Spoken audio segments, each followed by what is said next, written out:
अस्सलामुअलैकुम दोस्तों, welcome back to our channel find Urdu. Nailed it. Nailed it का मतलब है कमाल कर दिया, बेहतरीन तरीके से अंजाम दिया। नेल्ड इट एक इनफॉर्मल इंग्लिश फ्रेज है जो तब बोला जाता है जब कोई शख्स कोई काम बहुत अच्छे तरीके से करे या परफेक्ट परफॉर्मेंस दे।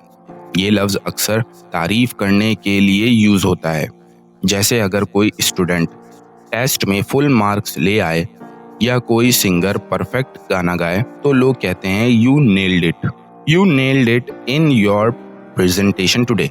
तुमने आज अपनी प्रेजेंटेशन में कमाल कर दिया। तो दोस्तों, नेल्ड इट का मतलब है किसी काम को बेहतरीन तरीके से अंजाम देना। ये तारीफ करने के लिए यूज होता है। उम्मीद है अब आपको नेल्ड इट का मतलब समझ में आ गया होगा। मिलते हैं नेक्स्ट वीडियो में। शुक्रिया।